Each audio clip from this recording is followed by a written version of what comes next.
Eu convido agora o Sr. Professor Dr. Francisco Mendes Correia a intervir num tema também quente, que se prende então com os financiamentos bancários, a gestão da crise e a insolvência. E sem mais, dou-lhe a palavra. Muito obrigada.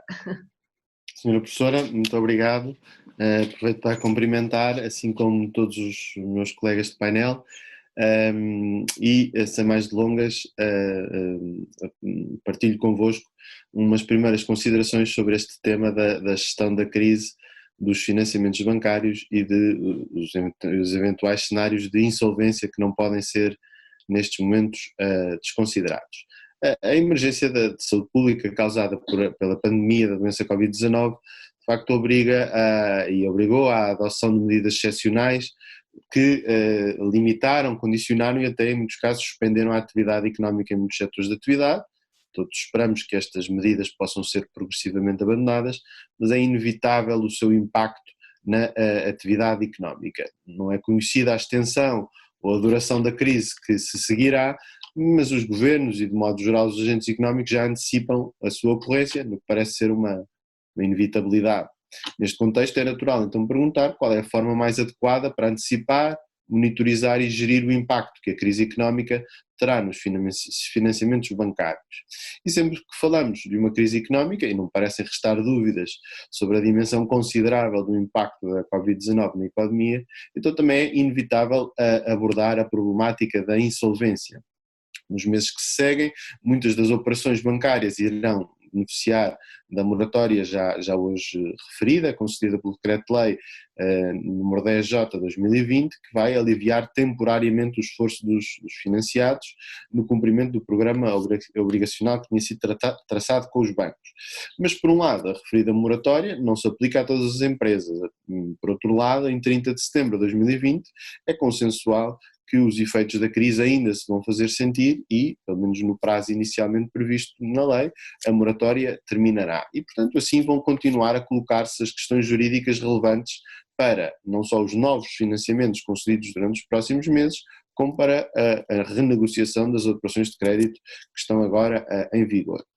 Se todos os envolvidos esperam, obviamente, a recuperação dos financiados, por outro lado, o cenário de insolvência deve ser necessariamente equacionado para uma adequada gestão do risco jurídico e económico. Tendo em conta o tempo disponível, vou concentrar a minha análise no impacto da insolvência e nas garantias convencionadas nestes novos financiamentos e na renegociação dos financiamentos existentes. E para efeitos de enquadramento, vou distinguir entre efeitos automáticos e efeitos eventuais de uma possível declaração de insolvência no domínio das garantias. No plano dos efeitos automáticos, importa referir que a declaração da insolvência provoca a extinção das garantias e dos privilégios creditórios enunciados no artigo 97 do CIR, do Código de Insolvência e Recuperação de Empresas. Por um lado, caem os privilégios creditórios gerais e especiais do Estado e outros entes públicos, acessórios de créditos sobre insolvência, constituídos ou vencidos há mais de 12 meses, que há uma clara intenção de sancionar a inércia do beneficiário da garantia que durante mais de 12 meses não tomou a iniciativa de a executar, mas também as hipotecas legais registradas a favor do Estado ou de outros entes públicos na iminência do início do processo de insolvência.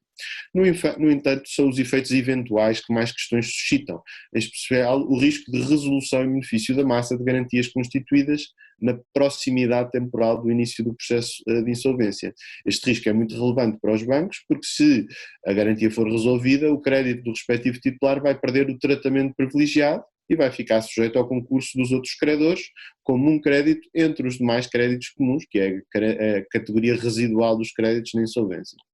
De muitos problemas que aqui se colocam, vamos só analisar 3. Os casos especiais de resolução incondicional, o funcionamento da resolução condicional e alguns casos de resistência à insolvência que estão especialmente previstos na lei. Quanto aos casos de resolução incondicional, uma primeira questão que se coloca é a de saber se a constituição de uma garantia relativa a uma dívida pré-existente deve ser sempre considerada como um negócio jurídico gratuito, caso não haja vantagem patrimonial para o devedor. Vamos admitir, para ilustrar o ponto, que no cenário de incerteza gerado pela presente circunstância, um banco exige a um devedor uma garantia para a cobertura de obrigações decorrentes de um financiamento já existente, cujas condições não se alteraram. Nesse caso, repare-se que a qualificação da garantia como um negócio gratuito faz com que se aplique à linha B do artigo 121 do CIR, ou seja, a garantia seria resolúvel a título incondicional, desde que prestada nos 2 anos anteriores à data do início do processo de insolvência. E, portanto, se a garantia fosse prestada hoje, teríamos este possível efeito de resolução incondicional até abril de 2022. Portanto, é um tempo demasiado longo e um cenário de risco demasiado elevado. Pelo contrário, se a garantia for qualificada como onerosa, apenas se irá aplicar eventualmente à linha C do mesmo artigo, e então o prazo vai ser encurtado para 6 meses, sem prejuízo depois da resolução condicional de que vamos falar. Estamos de acordo, neste caso, com a maioria da doutrina, que exige uma vantagem patrimonial para não aplicar à linha dos negócios gratuitos. Mas chamamos a atenção para que esta vantagem nem sempre não é necessário que se traduza no aumento do prazo de reembolso ou na diminuição das taxas de juros. Pode, por exemplo, dar-se o caso do financiador abdicar do exercício de um direito que já tem e que abdica dele em troca da constituição da garantia. Penso, por exemplo, num mutuante que, fora, obviamente, dos casos abrangidos pela moratória, não invoca a resolução do contrato a que teria direito e o reembolso imediato do capital, apesar de um incumprimento relevante do programa obrigacional. A mesma dúvida se coloca, ou seja, a dúvida quanto ao caráter oneroso ou gratuito da garantia, quando a garantia de que o banco beneficia é prestada por um terceiro, que assegura o cumprimento da obrigação do devedor do banco. Neste caso, é muito pouco provável que se possa qualificar como oneroso o negócio por o terceiro ter recebido uma remuneração direta pela prestação da garantia, até porque, como sabemos, a concessão de garantias a título profissional está reservada a instituições de crédito e sociedades financeiras. Pergunta-se então, o terceiro que presta a garantia, não recebendo nenhuma comissão por ela, fala a título gratuito, ou devemos antes procurar a onerosidade nas relações entre o devedor principal, que beneficia da garantia do terceiro, e o banco? Bom, aqui temos dúvidas em acompanhar a doutrina dominante, que considera que se deve perguntar se a onerosidade existe nas relações entre o terceiro que prestou a garantia e o insolvente, o devedor do banco. Porquê? Porque entendemos que a onerosidade ou a gratuitidade se deve analisar do prisma do devedor da garantia prestada. Ou seja, deve-se perguntar, mais uma vez, se aquela renegociação ou aquela celebração de um novo financiamento foi um negócio oneroso e, portanto, proveitoso para o devedor da obrigação principal. E nesses casos, se há uma garantia de terceiro e há uma renegociação que não altera as condições a favor do devedor, então o negócio será gratuito e cairá na tal linha B do artigo 121, número 1. Na esfera do garante, então, na esfera deste terceiro que traz a garantia ao programa obrigacional, então o que é que se deve perguntar? Deve-se perguntar se existe um interesse patrimonial relevante, e isso, aliás, já é previsto e já é intuído pela linha D do artigo 121, número 1. Por exemplo, pense no caso de fianças prestadas por sócios ou de garantias reais constituídas por uma sociedade dominante em benefício da sociedade dominada. Aqui há claramente uma vantagem patrimonial na subsistência, na continuidade da atividade do devedor que beneficia da garantia, e então está verificada a condição da relevância patrimonial da prestação de garantia, não se deve qualificar estes negócios, quanto a mim, como negócios gratuitos. Ainda é importante, a este propósito, considerar as garantias reais constituídas para uma cobertura múltipla. Podem ao mesmo tempo abranger obrigações pré-existentes e novas obrigações, se por exemplo for preciso um aporte renovado de liquidez para o devedor. Pense, por exemplo, no caso de um refinanciamento em que há um aumento da linha de crédito concedida. Bom, nestes casos, para as dívidas pré-existentes aplicar-se-á o prazo de 6 meses, ao passo que para as novas obrigações vai-se aplicar um prazo mais curto de 60 dias. Estamos aqui a pensar nas alíneas C e F, respectivamente, do artigo 121. Ou seja, penso que se deve aplicar, e aqui penso que esta também é a linha da maioria da doutrina, que entende que se aplica diferenciadamente um grau de desconfiança que o legislador manifestou em relação às garantias para créditos pré-existentes e para novos créditos, nas duas dimensões de um negócio que é unitário. Quanto à resolução condicional, não podemos tratar todas as questões colocadas a propósito da incondicional e, portanto, em benefício do tempo, vamos avançar para a condicional.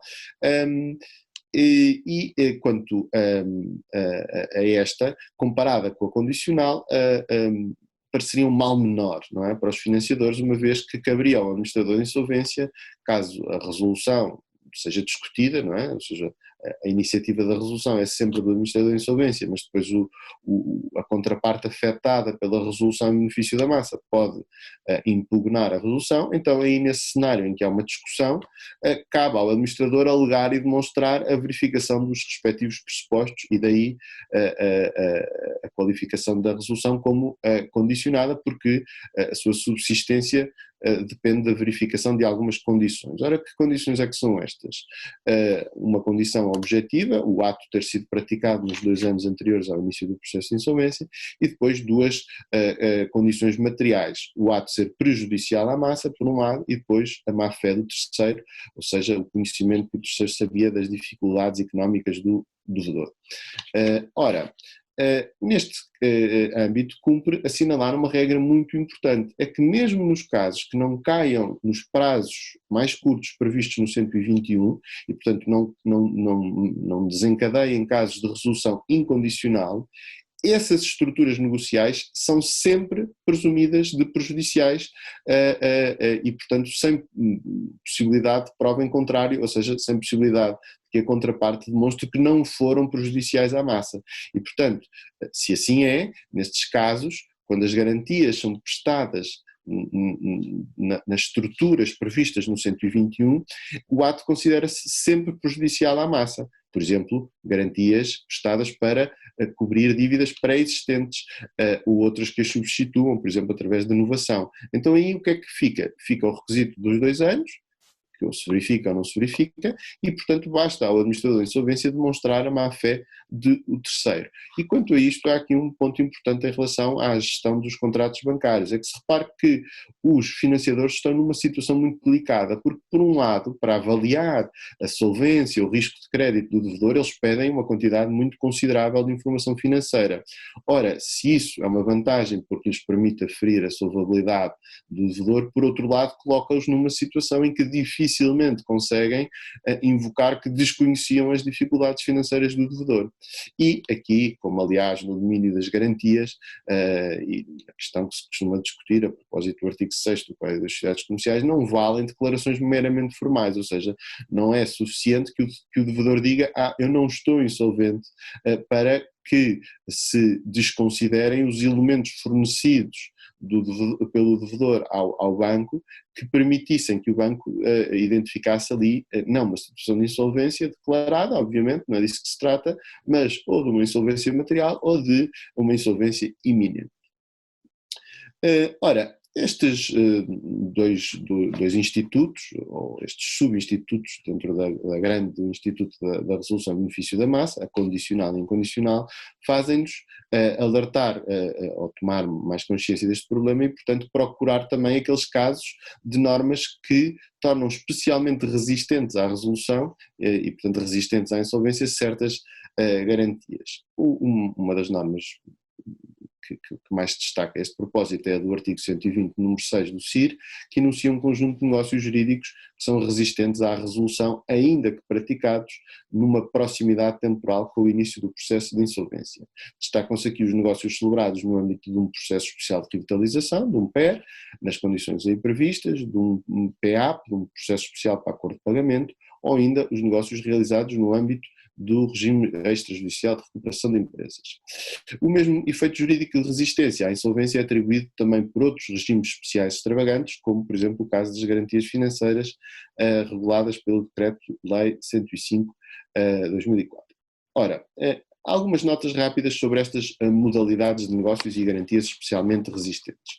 Quanto aos primeiros, os negócios convencionados entre o devedor e os seus credores durante o PER, com a finalidade de proporcionar ao devedor os necessários meios financeiros para o desenvolvimento da sua atividade, a regra é da resistência à insolvência. Mantêm-se estes negócios e estas garantias, mesmo que a insolvência venha a ser declarada no prazo de 2 anos, fim do processo especial, por um lado, por outro lado, são insuscetíveis de resolução. Isto resulta quer do artigo 17H, número 1 do CIR, quer dos termos já referidos do artigo 120, número 6. Uma questão deve ficar logo resolvida. A regra, embora o artigo se aplique ou se refira expressamente às garantias, a regra também, obviamente, e por maioria de razão, se aplica aos novos créditos concedidos nas condições previstas no 17H, ou seja, um novo financiamento para prover o devedor de meios financeiros necessários à continuidade da sua atividade também beneficia desta resistência. Uma segunda questão também é frequentemente colocada: será que estas garantias que são resistentes podem referir-se a dívidas pré-existentes, além daquela situação que está literalmente prevista no artigo de garantir novos meios financeiros? Bom, entendemos que há bons argumentos para dizer que sim, que estas garantias especialmente resistentes podem cobrir dívidas pré-existentes desde que haja alguma renegociação, ou seja, desde que a constituição da garantia viabilize o tal desenvolvimento da atividade que fala o 17H e aumente, portanto, as perspectivas de viabilidade financeira da empresa. Ao contrário, não faz sentido estender a regra de resistência aos casos de garantias constituídas que apenas melhorem a condição do credor e que não tenham qualquer impacto no plano de pagamentos, nas condições financeiras ou em qualquer outra dimensão do negócio que aumente a recuperabilidade ou a continuidade da empresa. Nesse caso seria um mero negócio de antevisão e antecipação da graduação de créditos num futuro cenário de insolvência e então aí não faz sentido nenhum aplicar a regra da resistência. Duas notas de cautela. É muito duvidoso que a regra do 17H, número 1, se aplique aos novos financiamentos concedidos e às garantias constituídas a favor de sócios, ou seja, financiamentos concedidos por sócios e garantias que garantam esses financiamentos. Falta uma norma expressa no regime que isenta os sócios do regime de subordinação previsto no artigo 48 e da regra de distinção das garantias reais previstas na linha E do artigo 97, ambos do CIR. Embora haja alguma doutrina que faça algum esforço para superar essa ausência de regra expressa, parece-me que enquanto ela não existir, devemos considerar que estes sócios correm um risco de subordinação num processo insolvencial futuro. Assim é porque continuam a estar naquela posição que leva à regra da subordinação em geral dos suprimentos e dos negócios celebrados com pessoas especialmente relacionadas com o devedor. É que num cenário positivo em que haja recuperação e depois haja excedentes, eles vão beneficiar-se sozinhos e integralmente desses excedentes e portanto também devem, ou seja, o seu investimento e o seu risco é de natureza diferente do risco corrido pelos credores. Por outro lado, repare-se que mesmo nos casos em que as garantias e os financiamentos estejam protegidos por regras de resistência à resolução em benefício da massa, não parece haver regra expressa, e também me parece que esse é o sentido dominante da doutrina em Portugal, não parece haver a regra que os isente do risco de outros questionamentos, por exemplo, através da impugnação pauliana.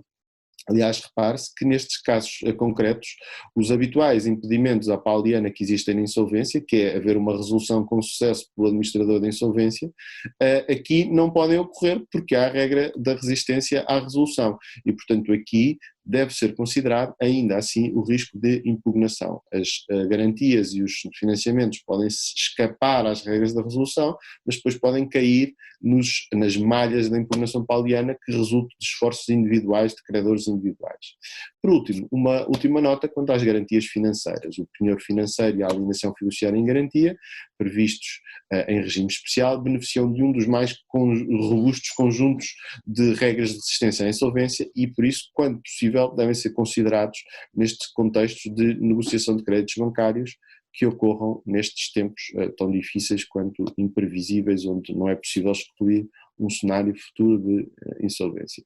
Muito mais haveria a discutir na gestão de financiamentos bancários em contexto de crise, sobretudo no enfoque aqui dado de antevisão de um cenário eventual de insolvência. Eu quero, no entanto, nos últimos instantes, abandonar esta perspectiva pessimista da insolvência eventual, imposta pelos deveres de ofício de jurista, e agradecer a todos os que nos ouviram, desejando numa nota otimista que voltemos a ver-nos em breve nas salas e nos corredores da Faculdade de Direito da Universidade de Lisboa, mas em modo presencial e não meramente virtual. Muito obrigado, Sr. Professor. Muito obrigada, Sr. Professor Francisco Mendes Correia. Acho que todos nós partilhamos desse anseio de nos voltar a encontrar presencialmente. O Zoom é ótimo, mas o encontro presencial é muito bom. E quero de facto agradecer esta intervenção tão esclarecedora, e tão esclarecedora num tema que é tão técnico e, portanto, ser tão claro é ainda mais de louvar.